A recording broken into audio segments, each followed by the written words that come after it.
Iremos ver neste vídeo como proceder ao preenchimento do anexo C do relatório único. Iremos ver em específico como proceder ao preenchimento desde o campo 1 ao campo 7. Neste mesmo anexo, deve o técnico que preenche indicar no período de referência se a entidade empregadora teve ou não trabalhadores ao seu serviço. Em caso afirmativo, coloca sim, em caso negativo, coloca não. Ao colocar não, deve parar, neste momento, o preenchimento deste anexo que termina aqui.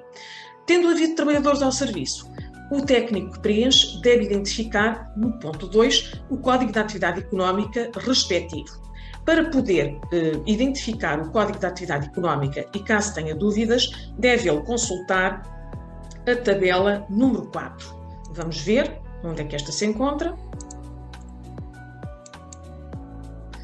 Portanto, a tabela número 4 encontra-se aqui. Iremos ver. Tem aqui todo um conjunto de códigos de atividade económica reconhecidos em Portugal para poder aferir qual aquele que se identifica com o CAI principal do seu empregador. Prosseguindo. Depois, deve identificar todos os trabalhadores por conta de outrem que trabalharam no período de referência, tenham tido ou não tenham tido formação profissional. No campo 2, deve colocar o número de identificação da Segurança Social do trabalhador. No campo 3, deve colocar o respectivo nome do trabalhador e no campo 4, e aqui é preciso ter algum cuidado, deve identificar para cada trabalhador a situação face à frequência de formação profissional. Para este efeito, ele deve consultar a tabela número 28. Vamos ver onde é que esta se encontra.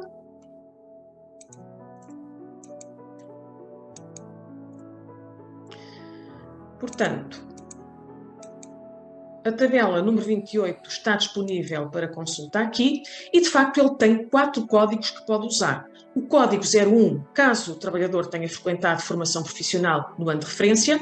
O código 2, em como recebeu compensação monetária ou crédito de horas em substituição da frequência da formação profissional a que tinha direito.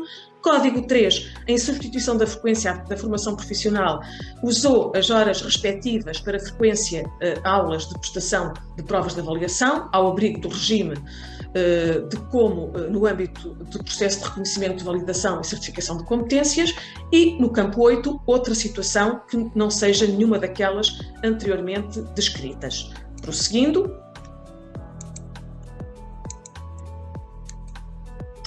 Depois, no campo 5, deve ter a preocupação de inserir para cada trabalhador o número de ações que este tenha frequentado. Basicamente, isto corresponde ao número de cursos que o trabalhador frequentou. Se o trabalhador frequentou 3 cursos, terá que acrescer aqui 3 linhas. Para cada linha de ações colocadas, ele vai ter que preencher o período de referência da formação no campo 6.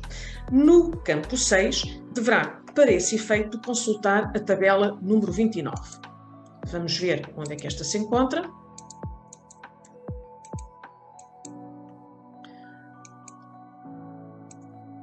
Portanto, no período de referência da formação, ele vai ter que, para cada ação colocada, identificar se coloca ou não os códigos 01, 02, 03 ou 08.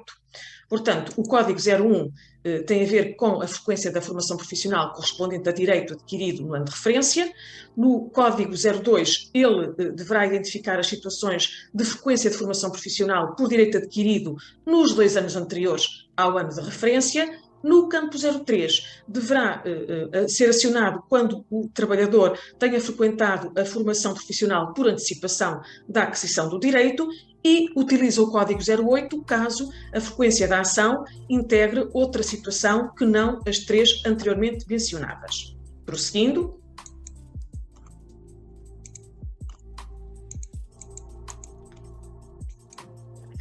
No campo número 7, deve o técnico identificar para cada curso frequentado a área de educação, formação da ação. Para esse efeito, deve consultar a tabela número 30.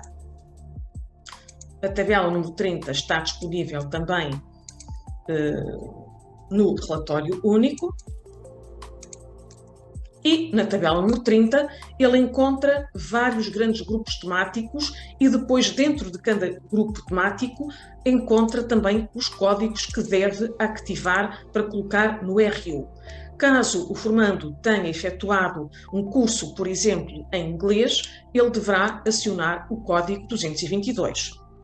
De referir que normalmente esta informação está disponível nos processos técnico-pedagógicos a que o técnico deve aceder ou que servirão para atualizar o cadastro informático de cada trabalhador. Caso de facto essa informação não esteja disponível, ele deverá ter a preocupação de fazer essa correspondência quando estiver a preencher o RU.